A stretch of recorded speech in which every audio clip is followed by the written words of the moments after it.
Okay. Welcome to another episode of Off the Menu. I'm your host, Vincent Franchini from Tumblr House, here with the interdimensional Charles Coulombe. Interdimensional. As in, I walk between the worlds. That's right. Through wormholes and string theory and all that stuff. Parallel universes. You got to be careful with that, though. Oh, I don't know. I think we almost pulled it off last week. That's true. It's a little tricky, but yeah. Go on. No, I was just going to say, on the one hand, I have to congratulate you for being able to reproduce the old studios so beautifully on the 13th floor. It was a challenge. There were a lot of moving parts, shall we say. Yeah, I'll bet. Everything was moving. And of course, getting access to the 13th floor from here, that was tricky. Yeah, you want to give us your secrets? If I remembered it. I don't really recall how I managed to access the 13th floor from here, but I did. And so there we were. But unfortunately, the disruption of the space-time continuum, contingent on our being there together, drinking coffee and eating donuts, I am afraid played merry hell with your instruments. I mean, in real time, it seemed that we were going on normally. But according to the cameras, there was space and time dislocation and distortion. That's right. Yeah, we're going to jump right into the comments on this. So let's do the means of production really quick. All right, nationalize the means of production. For the common good.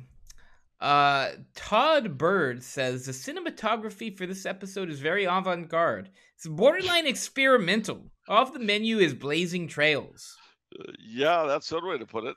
Thomas Campion says, Tumblr House is experimenting with French art house cinematography this time around. Very welcome and sophisticated change of pace. Bravo.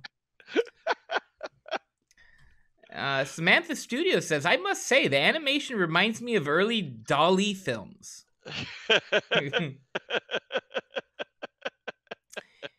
And then Romanus says, I blame it on the fairies, really. Don Vincenzo ought to have cleaned them out of the 13th, well, you know. Well, firstly, it was fairies that were doing the camera work, for one thing. Yeah. You know, it's very difficult to find human beings who can operate under those circumstances. Yeah. And Suburban Catholic says, you know, the good thing about this video quality is that I've always been curious what an LSD trip would be like. And now I no longer need to wonder. Oh, we're glad we could do that for you, Suburban Catholic.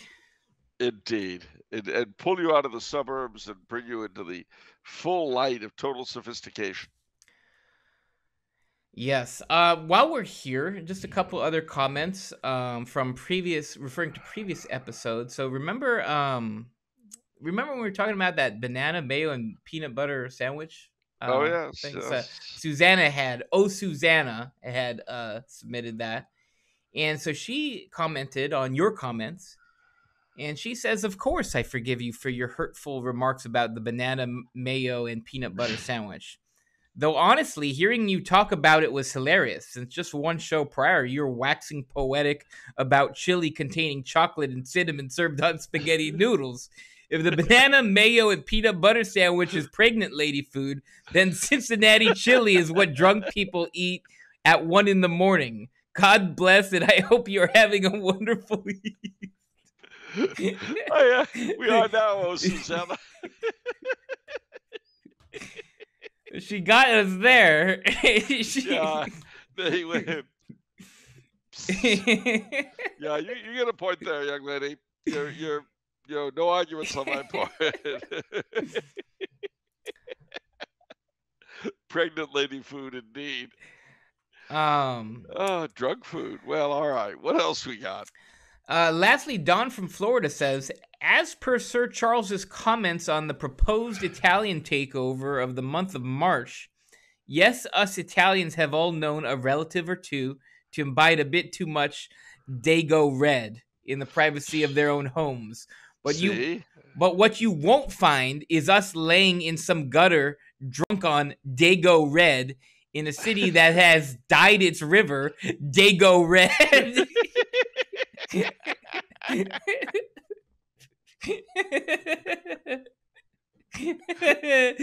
I also failed to mention the great Saint John of Capistrano, born in Capistrano, Abruzzo, in the Kingdom of Naples, who also should be included in our new month of Italian revelry. Thank you for your support, Don Vincenzo. Well, man, I guess that guy's got a chip on his shoulder. Let me tell you.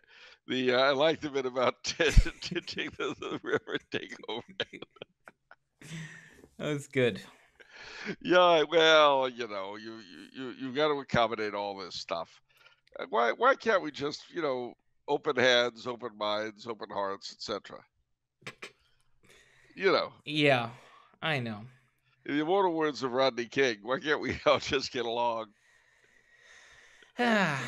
So, we've switched up the order a little bit for this episode.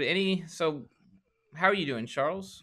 All right, well, apart from my interdimensional adventure last weekend, pretty well. Tonight is April 30th, May Eve, Walpurgisnacht, one of the scary nights.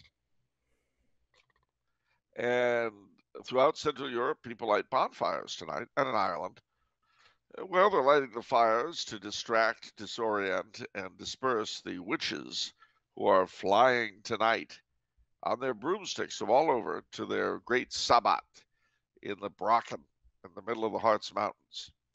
And these bonfires, very often in Ireland and other places, people will lead cattle through them or around them or whatever for protection against evil and that kind of thing. It's a big thing. You may remember, if you recall the movie Dracula with the infamous Bela Lugosi, it was Walpurgisnacht that Renfield goes to Castle Dracula. Ah. But wait, there's more. April 30th is also the anniversary of another enchanting occasion. It was the first inauguration of the first president of the United States at Federal Hall in New York City. Yes, General George Washington, who did not ever tell a lie, as we're told by Parson Weems, was inaugurated as president at Federal Hall on Wall Street, and afterwards went to a church service at the still extant St. Paul's Chapel there on Manhattan. And more than that, because this was such a big day as regards George Washington, it has been named National Honesty Day. So it's a day you can be honest on if you want to be. Plus, UNESCO, the United Nations Educational, Scientific, and Cultural Organization, has dedicated April 30th as International Jazz Day. Nice. Yeah. So if you're not going to be trick-or-treating for UNICEF for Walpurgisnacht, you can support the UN by listening to jazz today.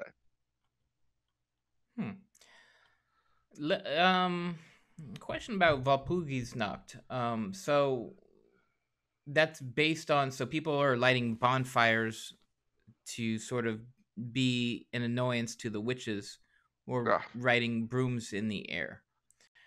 So we see there are historical anecdotes that give credence to the existence of vampires.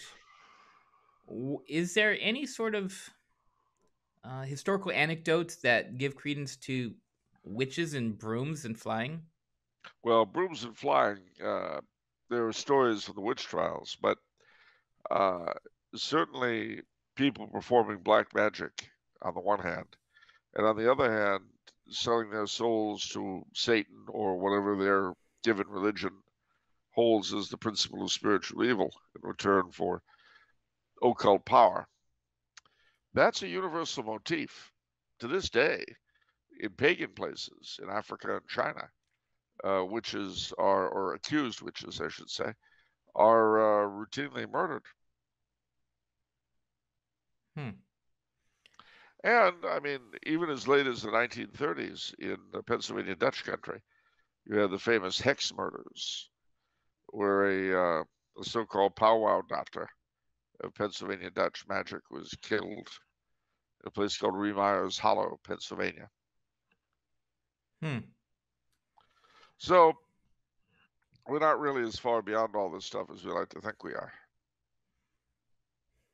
But I kind of sort of meant like specifically like witches flying. Well, as I say, the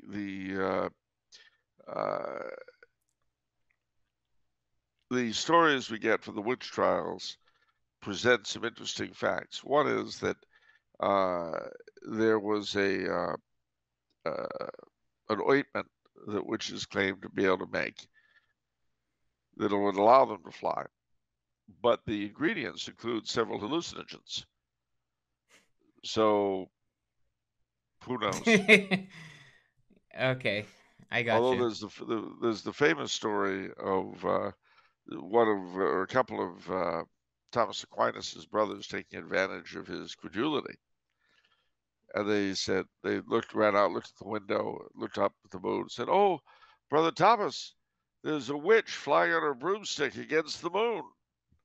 So he ran to the window to look, and they started laughing. And he said, "I would rather believe there was a witch flying on a broomstick against the moon than that any of my brothers of religion would lie to me."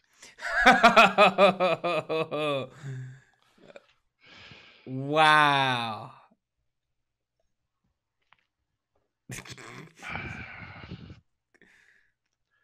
Is that a true story? Yeah. Yeah, true tale. All right. Anything else before we get started, Charles? Well, let me see. Yeah, well, of course, last weekend we were still in the afterglow of Easter. Last weekend we had the great and glorious Feast of St. George, patron of England and Portugal, a lot of other places.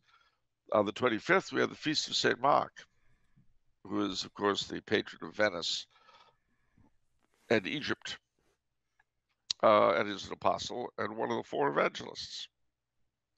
Matthew, Mark, Luke, and John, bless the bed that I lay on. Remember that? I've never heard that before, sadly. Really? Yeah. Oh, there's a little kid's prayer. Huh. Well, Matthew, Mark, Luke, and John, bless the bed that I lay on. that's a good one. I'll try to remember that. Yeah, well, now you know. It's something I've been holding back, like the place of French Canadians in World War II.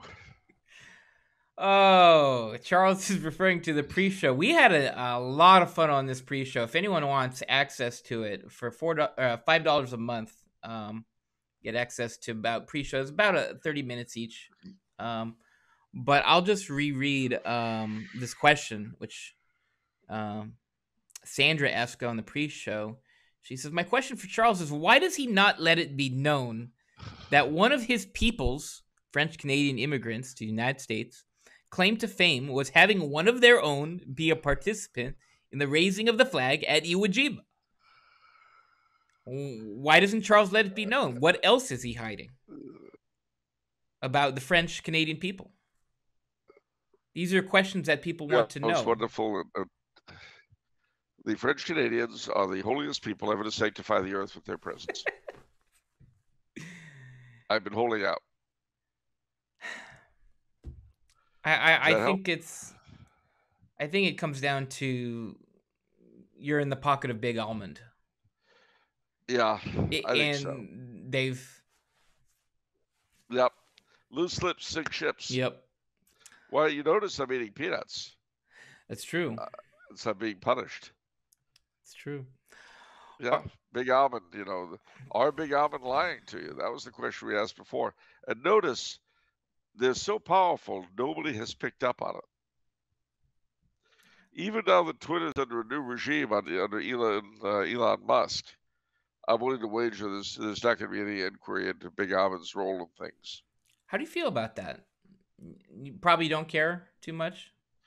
Well, I think it's already freed Twitter up somewhat from where it was. And what's her face? AOC Angela Ocasio-Cortez, whatever her name is, Cortex, she attacked Elon Musk and said it's terrible this millionaire is taking over and blah, blah, blah, blah, blah, blah, blah, blah, blah, blah. And Elon Musk's response to her on Twitter was, "Stop coming on to me. I'm very shy." Are you serious? Yep. Free speech. He lets Ocasio, use whichever orifice she talks out of, but then he responds in kind. All right.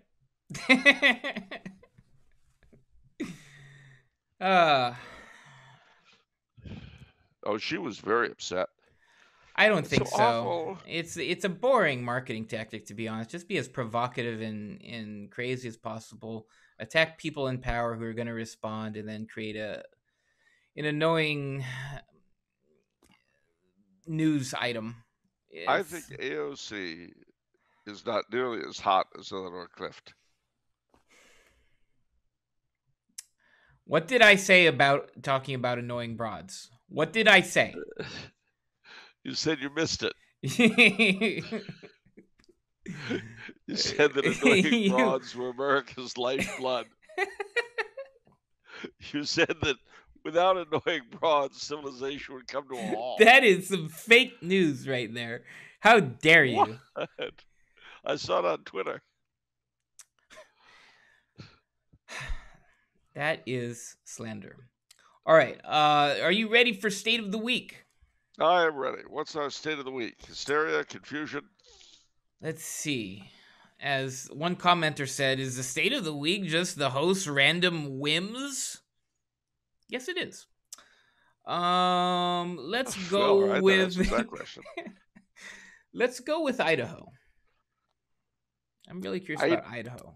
Idaho, No. yeah, like Idaho potatoes. Well, Idaho.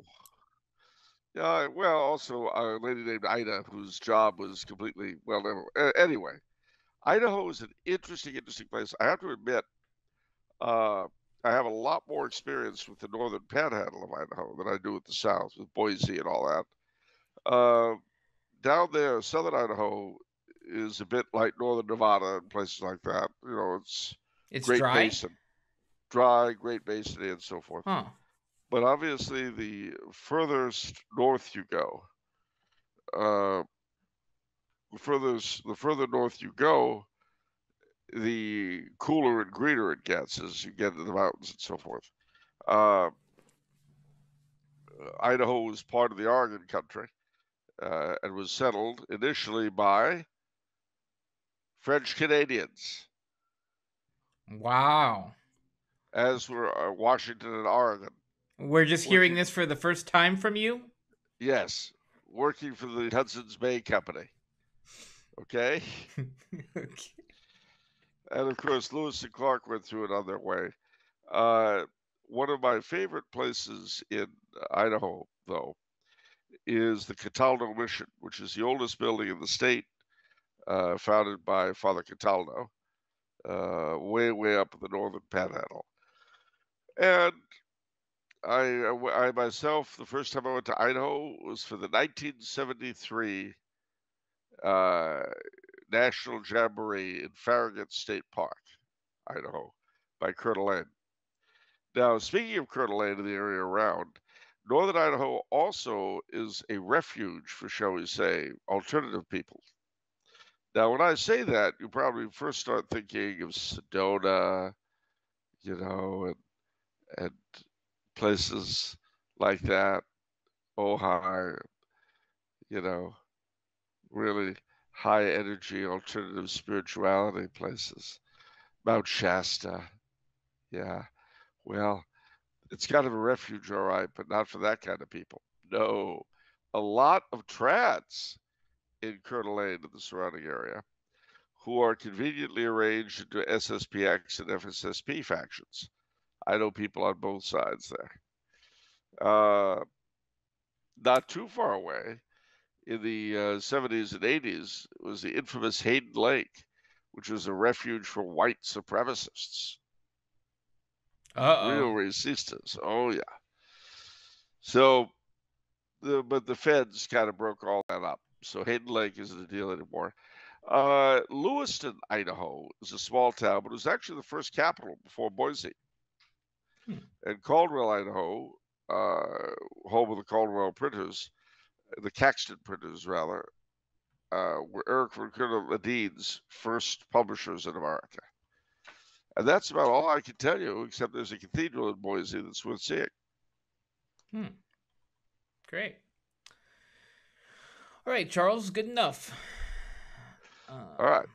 All right. Also, they tend to have mayonnaise, marshmallow, and banana sandwiches served on a bed of Cincinnati spaghetti. Cincinnati chili spaghetti. How was it? Fake news. Oh. All right. Well, it's better than the what is it? The Chowmein sandwich? Nothing is better than I would definitely sandwich. take both of those, the aforementioned items, over that nasty looking Chowmein sandwich. I'll tell you that right now. You wouldn't. Yes, you I would. would. You would love the Chowmein It's sandwich. an absolute mess. It's not even a sandwich. It's just... You're trying to get my goat. I am not. I'm being honest. Cuisine. I'm being perfectly honest. Chowmein sandwich. Google Chowmein sandwich, everyone, and see what. I mean, is that really something you want to like? It's delicious. And you know what else? If you're too scared of that, try the chop suey sandwich, which is made the same way. Wow. It's good stuff. Look. All right, you're gonna do this. You're really gonna go here? Okay, fine. It's just an absolute mess. Normal chow mein looks fine, but this chow mein sandwich, it's too much. No, in fact, you're gonna feel like a very silly person now. Why?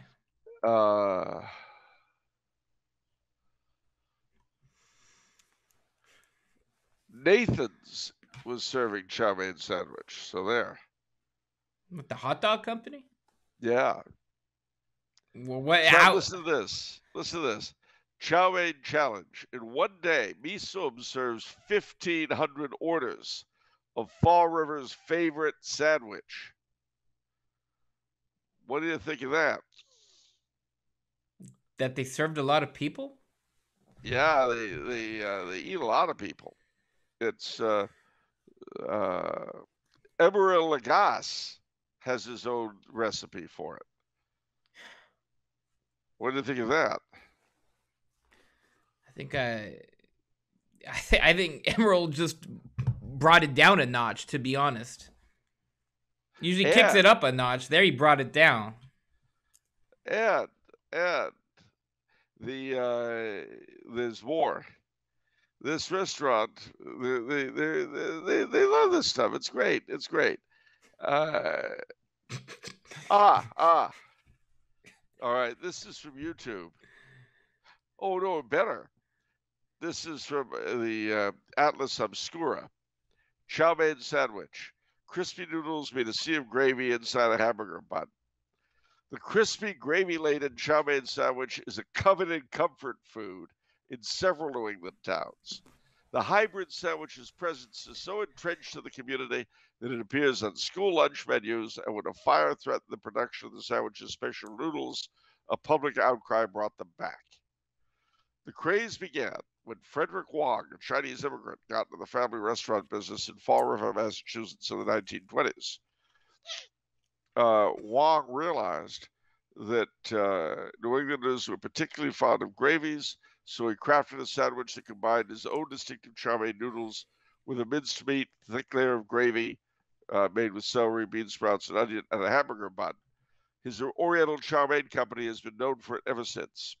The sandwich, listen to this, the sandwich proved irresistible, especially for immigrants from Ireland, Canada, and England, who would come to Massachusetts to work in neighboring textile factories.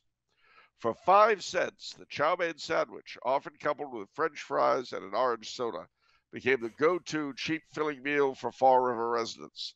The Chowmein Sandwich made its way to nearby Chinese restaurants, including my dad's hometown of New Bedford, where it's just as well known, and as far as Nathan's famous restaurant in Coney Island, Brooklyn. Yeah. Uh-huh. Uh-huh. That's what I'm talking about. Yeah. That's right. Is that what you didn't they call it cheap? So basically, it's something really cheap, right? Didn't you say that they called Affordable. it cheap? It's it's affordable. It won't break the It's bank. affordable. It won't break the bank. It's prudent. It's very prudent. All right, great. Just to each his own, Charles. Enjoy all the Chowmein sandwiches. Just Let me tell you something. If I ever get you to New Bedford and or beautiful Fall River, you will find out. In fact, at my funeral, you will probably have Chowmein sandwiches available. Why is that? Don't do that. I don't want to do that. That would be a doubly horrible day. What? I mean, that's like I am not gonna be eating Chowmein sandwiches then. I'm sorry, that's not gonna be happening. Well, see, here's the thing. I'm gonna be buried in Fall River. That's where my family plot is. Yeah. Oh. So, obviously, my brother being my brother, you know how cheap Andre is. He'll probably want to save on expenses. And that will mean,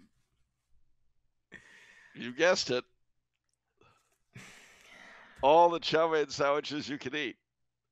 And I can just see him smiling and say, isn't this great? You have no idea how much I saved on this.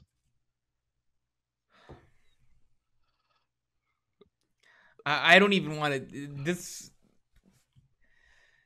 is too much for me, Charles. This is too much for me to handle right now. All right. Too creepy? Yes. All right. Well, look. The China Garden in New Bedford is where we would have it. And it's a beautiful restaurant. Wonderful. In fact, just to show you that I am capable of doing this kind of thing, I don't mind doing it. You know, this shows you how much I really love our patrons and everyone else. I will send you, and you can post it if you like. Hard to believe, though true.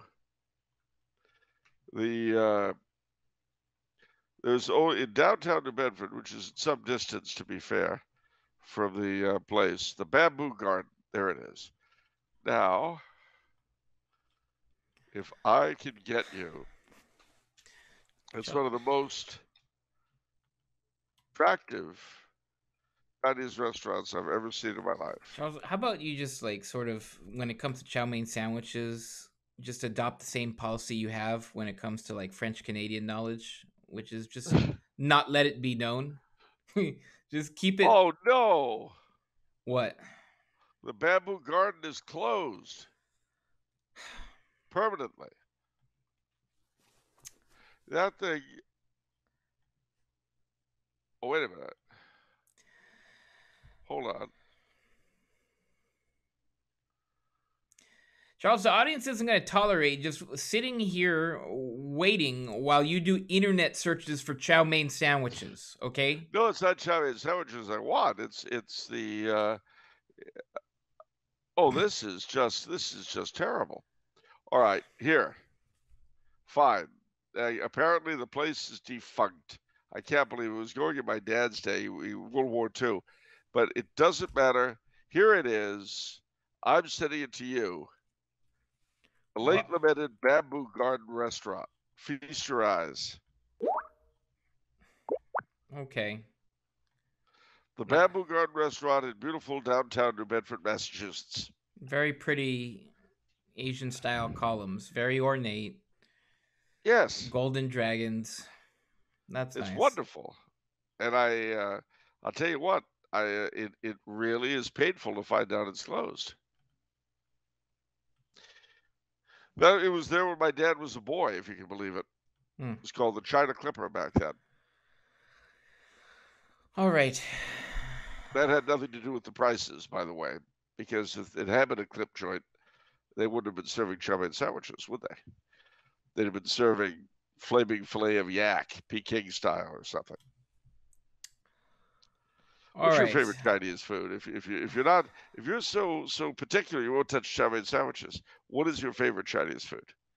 No, because you're gonna tag it. That's the. Don't you know the rule of being a troll is you don't ever put yourself out there to say something you like, because that means you're vulnerable. That means you're gonna get attacked. You can just attack what everyone else likes and values.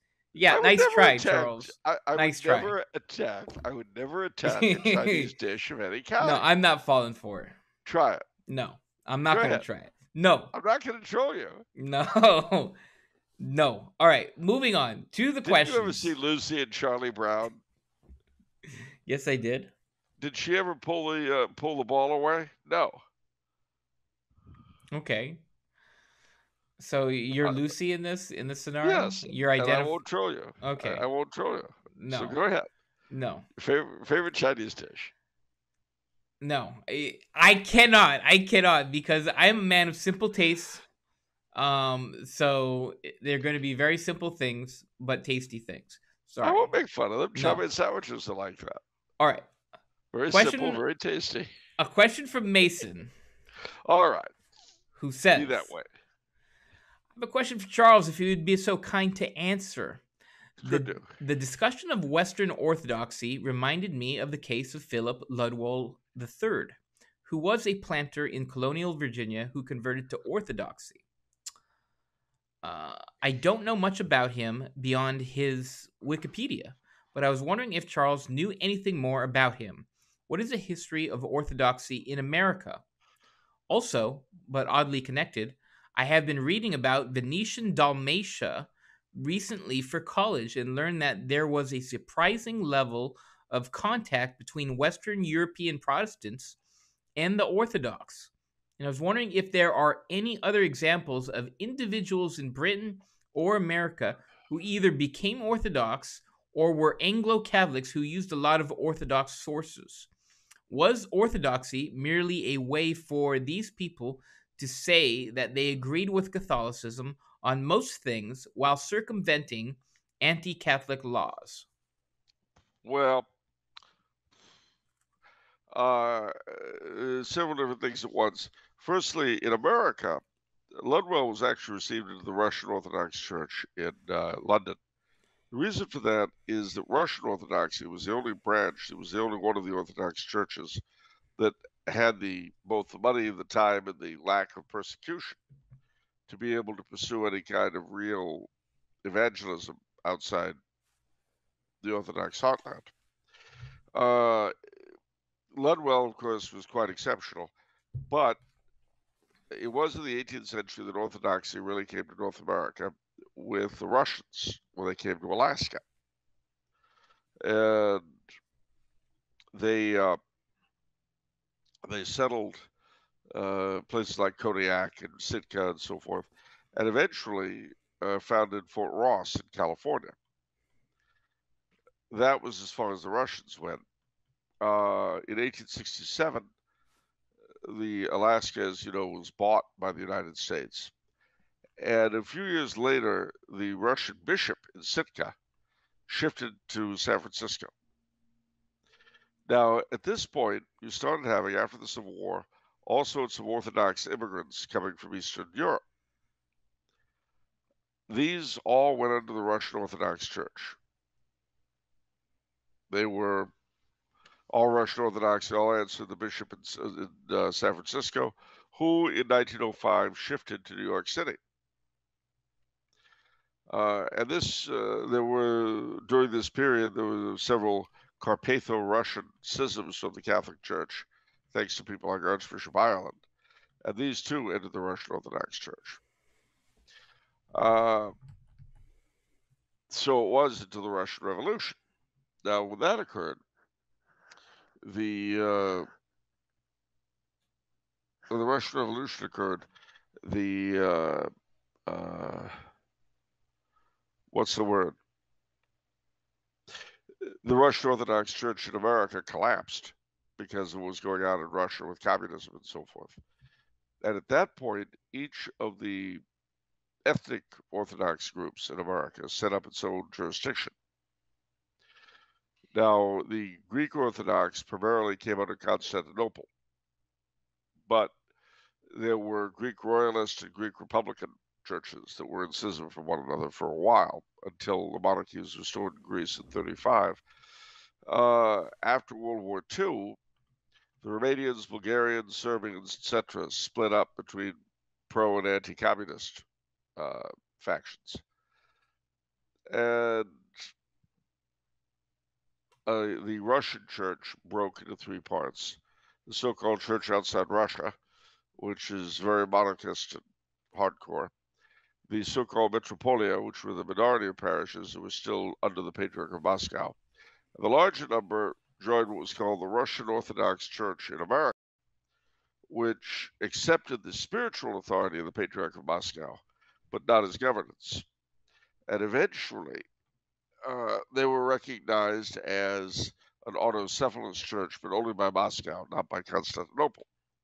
And that's called the OCA today, the Orthodox Church in America, who have attempted to pick up groups of other Orthodox in an attempt to rebuild what was destroyed in 1917.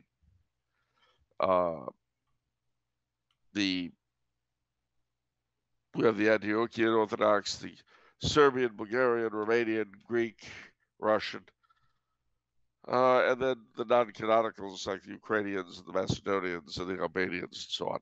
So we have them all in America. Now,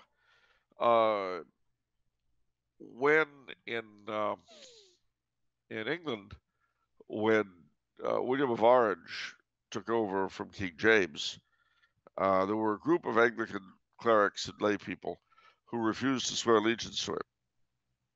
And they were called the non-jurors. And they basically set up a separate church in England and Scotland. They went into correspondence with the Orthodox Church with a view to reunion. It ended up not going anywhere. But they did pick up some Eastern practices in terms of liturgy. Not many, just a few. The so-called usages. Luther and some of the early Lutherans thought they saw in Orthodoxy an ally against the papacy, only to find out that the Orthodox believed very much the same sorts of things they themselves were denouncing. Although one of the results, you did have a certain amount of Calvinist penetration amongst the Orthodox. It was later purged by them in the 1500s. But today you have things like a Ukrainian Lutheran church of the Byzantine Rite and things like that. So there you go. Right. Question from Michael, who says, hello to both Sir Charles and Don Franchini. Oh, that's us. I recently finished Ray Oldenburg's book, The Great Good Place, in which he outlines the concept of a third place and how that place was a foundation for communal life. In thinking about the American urban planning habit and comparing it to the European urban centers, I cannot feel anything but the sense that he is right, in that our suburban separation has slowly destroyed any sense of community belonging with getting rid of the third place. If either of you have read this book, please do give your thoughts on this. Wow, this sounds fascinating. All right. It is, actually. The third place he refers to, he points out that the first place is the home. The second place is the job. Now, notice that these two are kind of individual. Yeah. But then there's the third place. It could be bars, restaurants. If you're a chick, hair salons, private clubs, places where people. Your video. Oh, places where people go to gather on sort of separate ground from home or business. That's what he means by the third place. And you know what they're like. The bar you always go to. You know, Cheers, where everybody knows your name. And my grandpa had a club, like a men's club or something, just a social place. I don't know. Oh, is that what they were calling it? No, I don't know if it was a labor union thing or I don't know what it was. I'm sure. There are a lot of these sorts of things. They could be, you know, the VFW hall. I mean, basically, the third place is somewhere that's not your home. It's not your business, but it's where you go to socialize regularly with people who share, you know, whatever it is you do. So, like here in Trobau, the Cafe Ves is very much that here. Uh, it's big throughout Europe.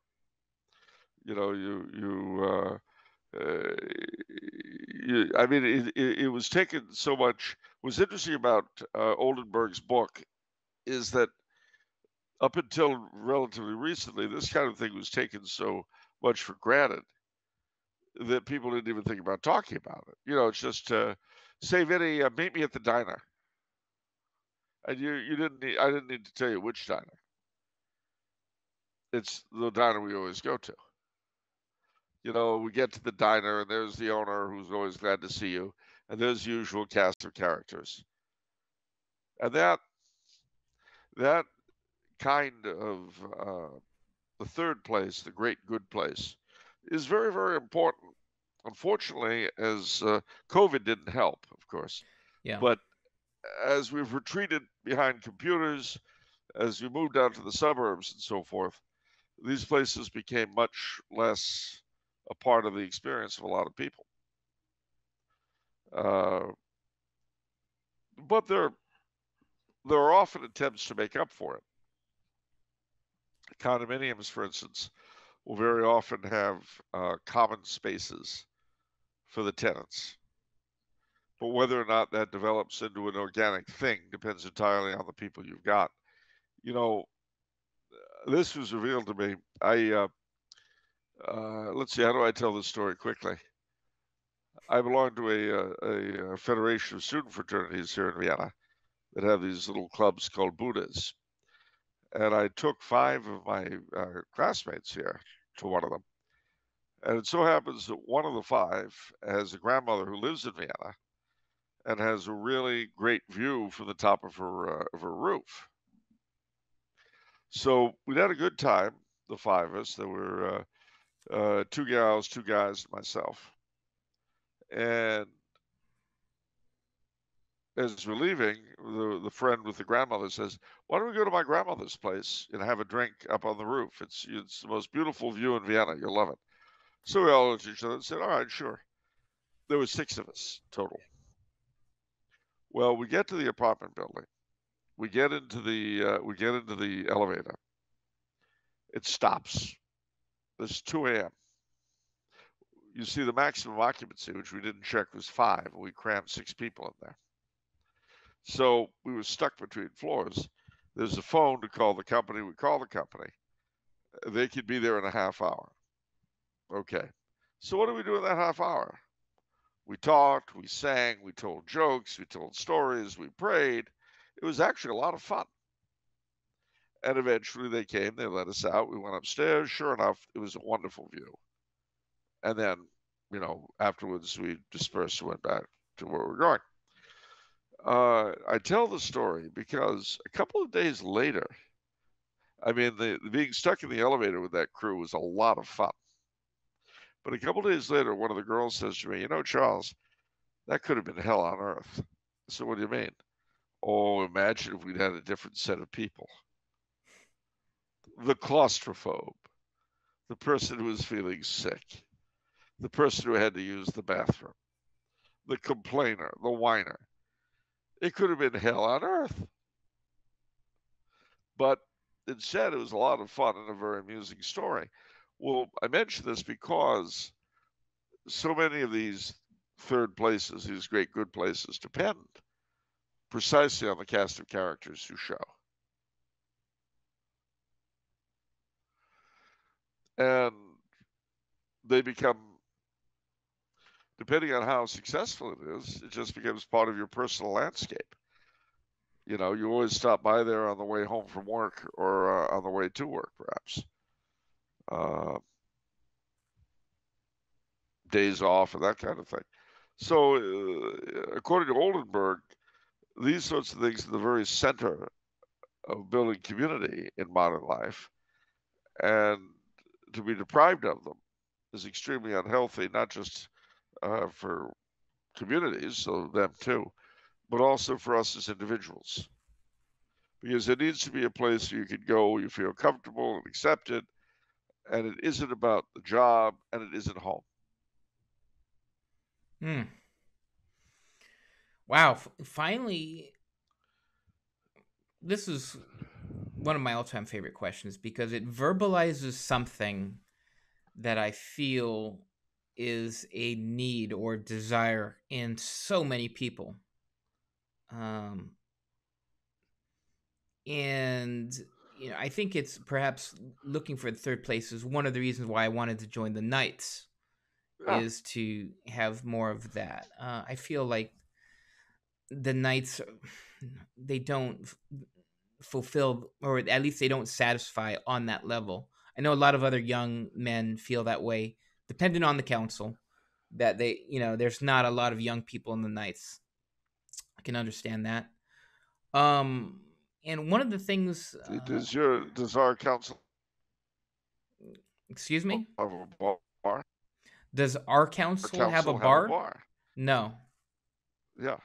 So there's your problem right there. Right. I'm not being funny. There is one not too far from us that has a bar, though. Yeah, I told you that. Yeah, in Monrovia. Yep. Yeah. But Arcadia does too, but they don't use it as much. I've been to theirs. You know, Monrovia has always been much more accepting. Sure. But anyway, the thing that's been on my radar in terms of perhaps it was more of a desire when I was single than when I was married, was for parishes to function more like the third place.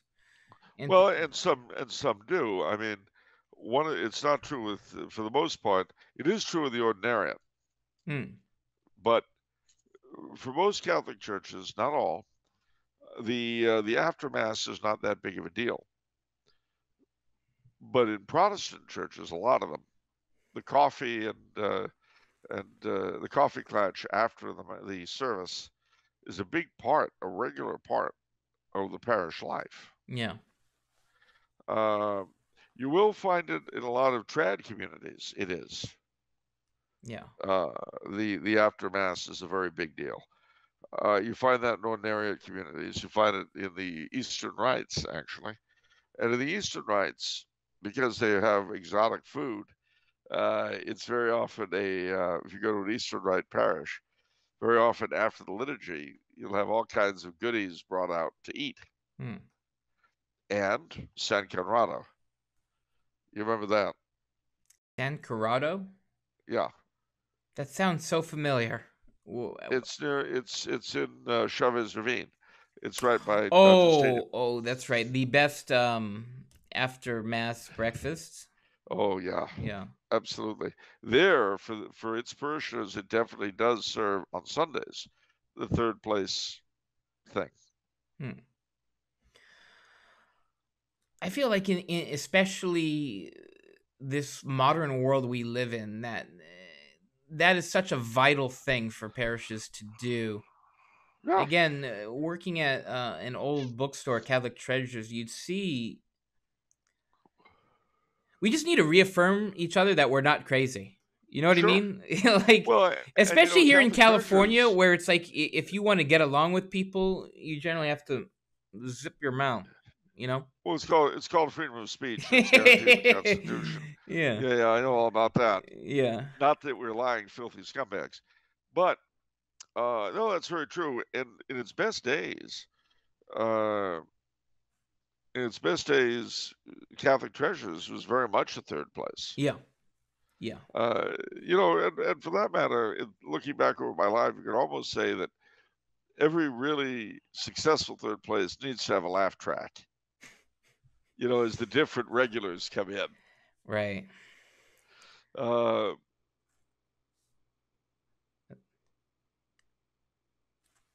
It's a good book, and it's worth the whole concept is worth study. Oh, okay. Yeah. The Great Good Place. I'm writing that down, actually. So thank you for the recommendation, Michael. That really, really sounds up my alley. The Great Good Place by Like Ray Mr. Oldenburg. Cacciatore down on Sullivan Street. Down by the medical center? That's the one. That's a typical of The Great Good Place. That's where Sergeant O'Leary moonlights as a bartender. When he and Clancy are in Pitch and Pennies. Of course. All right. Question from Vendée Radio. Oh boy. Yes. So Vendée Radio says, please, Charles, please can you elaborate on how the Portuguese voyages of discovery were first conceived of as a maritime crusade by the Order of Christ? Today, historians emphasize commercial motivations, spices, as the main driver for Portuguese expansion in the Indian Ocean. But primary sources suggest that carrying the crusade from Morocco against the Mohammedans in the Indian Ocean was very important. Alfonso de Albuquerque was even planning to assault and destroy Mecca and end Mohammedanism for good. So what do you say to that, Charles?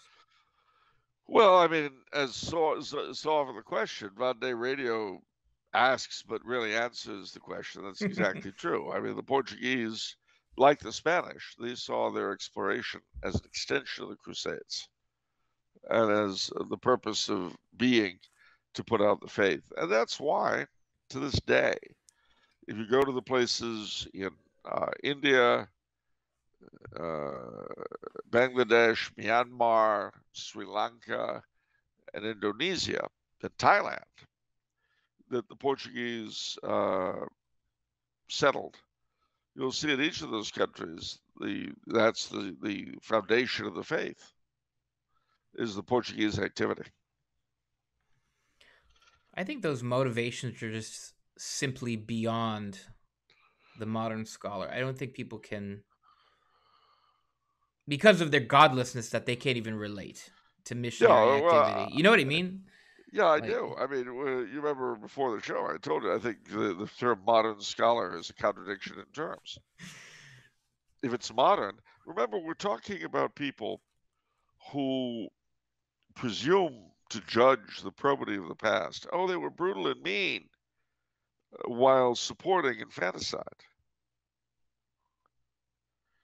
Now, this is, you've heard me go on about this before, but the temptation to act as moral judge over the past in a society that's so completely immoral, it's grotesque.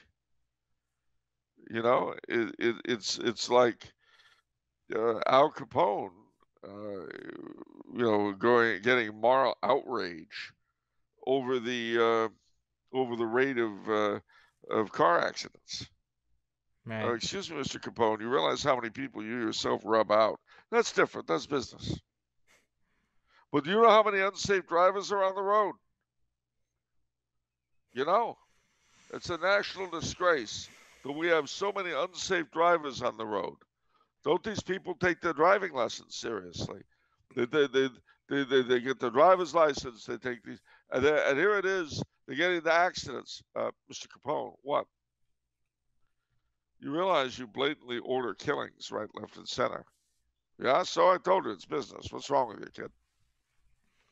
Similarly, the other simile I love to use is of the Madam of the Bordello, who is absolutely outraged that some of the girls might be smoking after they work. Ooh, I just know it. I know it. I know when they get done, they go out and they light up. Madam, are you aware of what kind of a business you run here? Yeah, so. but you've got moral issues that they're smoking. Yes, and I know they're doing it. Well, that's how our modern scholars are. They're like Al Capone and the Madam, venting their outrage. What they should do is seal their mouths. Just shut up. Whenever you're tempted to say, oh, isn't it awful the way the Portuguese forced people into their church, or the Spanish, just think of all the dead babies. Meditate on infanticide. Meditate on euthanized elderly people. Just think about that. Meditate on the outrageous theft of innocence from America's young. Preaching to the choir on that one. All right. Oh, but it's so awful what they did. Oh, gee Willikers, shut up. Shut up. Sew your lips shut. Okay. Thank you, Doctor. We've just heard from Dr.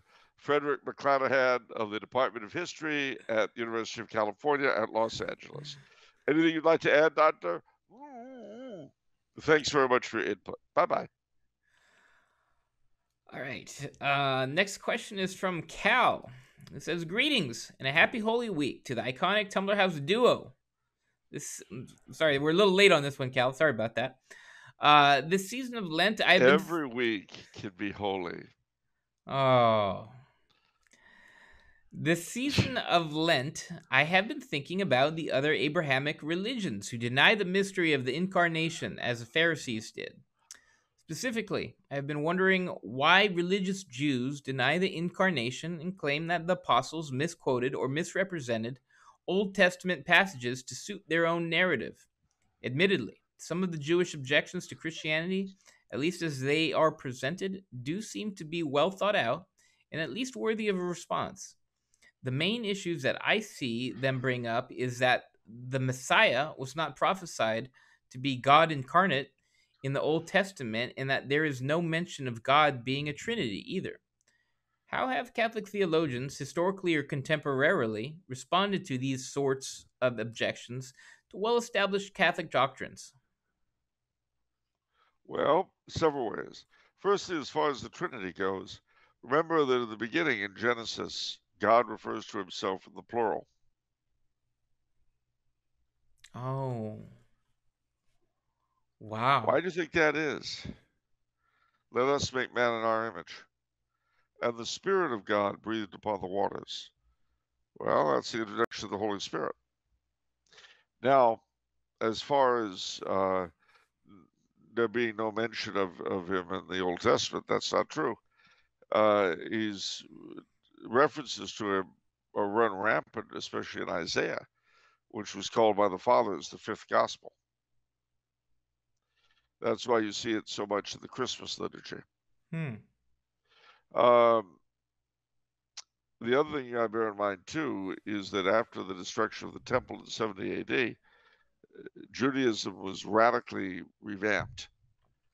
And in 90 AD, they had what was called the Synod of Yamia, wherein the Old Testament was purged of a lot of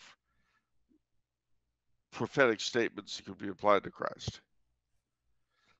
Which is why when St. Jerome was doing his version, he used both pre-Masoretic texts in Hebrew and the Greek Septuagint to avoid the corruptions that the Masoretes had put into their version of the Bible, which incidentally would later be used by the Protestants, both in Germany and England, in making their versions of the Bible. So it goes round and round. All right. Oh, the bamboo garden interior just showed up again. Did you send that to me? No, I didn't touch anything. Oh, too bad. It just popped up again. That's beautiful. And they serve Chowmein Sandwiches, so did. Okay. All right. Final question for this episode is from Zach, who says, hello there, Vincent and Charles. By the time you are reading this, it will be Eastertide, so happy Eastertide. Happy Eastertide. My question regards my confirmation saint, Saint John the Evangelist. Ah. You're in good company, Zach. He's mine too. Huh. How do you like that one? Two Johns. Zach says, when I picked him for my confirmation saint, I didn't know much about him other than he wrote one of the 4 Gospels, and I liked the name John. But I found out later that there is some dispute on whether he did write Revelation or if he was even the Apostle John. What does Charles know about this? What he knows is that he's tired of this kind of so-called scriptural scholarship. As I say, modern scholarship these days is very much a contradiction in terms. The preponderance of the best authorities on the thing have always said that John wrote the Gospel, John wrote the book of Revelation, John wrote the epistles attributed to him. You'll get all sorts of people who like to talk about the Johannine author, the Markan author, the Lucan author. You know what? If you take somebody like Hans Kung, I'm going to start referring to him not as Hans Kung, but as the Hanine author. I always think of Hilary Bellock's essay, taking his own book, The Four Men, and proving that it couldn't have had a single author. Well, that's the way this sort of biblical criticism works. I mean, don't get me wrong, biblical criticism per se has a certain utility, but not this stuff. So don't worry about it. Yeah, it's a bunch of trash. I remember in high school, went to private Catholic high school, so junior year we had New Testament, and I'm arguing with the priest over whether John wrote John. And because he says the disciple that Jesus loved the most, like, of course John's... What's he going to say? Me? Jesus loved me more than anybody. And that's why he gave Peter control, because he loved me more. I don't know. It's so... you know what I remember when I think of this? I actually remember a Beer Second Coulombe talk where Bill makes the point that, I mean, the best way to attack the Bible is to attack its authorship. Yes, of so course. I feel like that's so destructive that it just drives me up the wall. Throw it back in their faces and say, you're right, the Bible isn't true, you need to get a job. You're right. Yeah, I know. It's fun to always go on the other side of crazy and make them defend the Bible. It's like, okay. You're right. It's all garbage, and you need to get a real job and stop being a parasite. I've always wanted to ask some of these priests why they became priests. Have you ever done that? Because you're very forward with some of these priests. What do you think they would say? Yeah, I can tell you what some of them said. A few of them, it pleased their mothers. A few of them, Irish priests. Yes, of course. A few of them, it was, they saw it as a entry into a world of scholarship, basically. Some of them wanted to help people in a very vague way. What I never heard was the desire to save souls. Fortunately, this is the generation of priests that now run the church.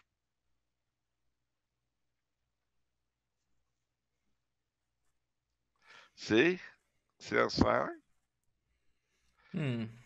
What you see is a real sincere smile. Oh my. All right, so here's another challenge now. The challenge that we face is, how do we take what we've got, the trajectory we're on, and turn it into a happy, fun trajectory to end the show on? Oh, that's easy. It's easy peasy Japanesey. Okay. For one thing, you've still got a weekend left to go to the Ren Fair. Ooh. Oh, all of a sudden everything changes now. Yes, ooh, indeed. Wow, I'm gonna write that down right next to buy the good great place, Ren Fair. You can go to the Ren Fair this week, today or tomorrow after Mass. Wow. All right, very good. All right. See, That you, was you, great. you come to the right man. You know when you're down. It was this way when you were a kid. When you were down, you were unhappy. I could always get you happy again. You see, it's very simple. It doesn't take much. You've got to bear in mind that life is double, the good and the bad. You have to be cognizant of the bad, because if you don't, it'll make you cognizant in not nice ways. But you also have to be cognizant of the good and the pleasant, or you'll go cray-cray. And also, you'll be shortchanging life itself, because it isn't all horror. So, as I say, you go to the Ren Fair, and wait, there's more. There's so much more where that came from, because this is the beginning of the month of May. Tomorrow there'll be maypoles. The weather will be wonderful. You remember the song?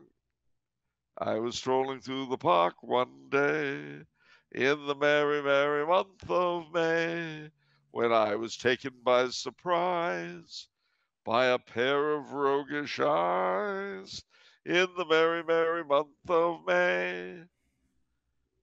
I like that one. Yeah, it's May. Our Lady goes a Maying. So this is the time to, you know, bear in mind the ticks and spotted mountain, Rocky Mountain fever, but this is the time to go off into the woods and play with the flowers and stuff. Go to the arboretum. Go to the Huntington Library. The people in the Enjoy. audience can't do all these wonderful things, though. No, they can't. But what they can do is seek out in this month of May. They can seek out public gardens where they live. Ooh. Public parks, public gardens. You can look for, rose gardens, for instance. I'll bet you have never been to the Rose Garden by the Tournament of Roses Mansion. No, I have. You know what is the most impressive rose garden I've been to? It's the one right next to the natural LA Museum of Natural Yes. History. Yes. Yeah, I want to show my wife that one. She's never been. It's a beautiful rose garden. There's also one, don't be shocked, at Rose Hills. And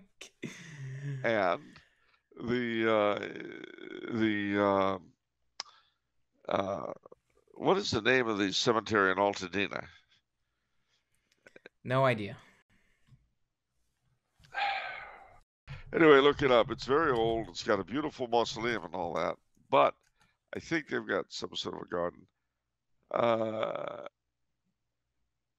As I say, there are a lot of public gardens. The Descanso Gardens in La Cañada. If you've never been there, you should. Okay. And of course, Rose Hills does indeed have a nice rose garden, despite being a cemetery. You might consider going to Forest Lawn, the Disneyland of Death. I'm not going to go to a cemetery to cheer myself up, Charles. But you'll be laughing very hard. When I get back, whatever that may be, I shall have to take you to Forest Lawn. You need to. Yeah. Yeah. But before I do, you've got to read The Loved One by Evelyn Waugh. Why? Well, it's a send-up of LA in general and Forest Lawn in particular. But you'll admit, once you've read the book and then you get to Forest Lawn, that he did not exaggerate. Evelyn Waugh wrote about LA and Forest Lawn? He sure did. Wow. It's called The Loved One. All right. The Loved One. As in loved. The Loved One. Evelyn Waugh. Okay. Wow. All right, Charles. His first wife was named Evelyn. Oh, that's why he took that pen name? No, that was his name. That was not his... Lenoir. Yes, he was Yves Lenoir. Truly? And his first wife was also named Evelyn. So their friends, to distinguish them, would call them he Evelyn and she Evelyn. Or finally, Hevelyn and Chevelyn. Okay, I don't True believe story. you anymore. But look it up. It's true. It's all true. I didn't make it up. Hevelyn and Chevelyn. Yeah. Hevelyn and Chevelyn. He Evelyn and she Evelyn. It says he was born Arthur Evelyn, Saint John Wa. Yeah, but he never used Arthur. Well, all right, whatever. What does it say his first wife was called? Come on. Evelyn Gardner. See? You thought I made that up. Well, I didn't. All right, fine. Life is always weirder than you ever give it credit for. You know and there's even on the Wikipedia, it even says he Evelyn and she Evelyn. Wow, yeah, that's insane. I'm telling you. Wow. Okay. And then, as I say, they came to call them Hevelyn and Chevelyn. Charles, why did you not let this be known before? Joe, here we go. Why have I been keeping this important information to myself? You know, frankly, I've been found out. I have been sitting on the whole war thing and not telling anybody. I mean, my philosophy has been: if you want to know about Evelyn Waugh, go to Wikipedia. Leave me alone.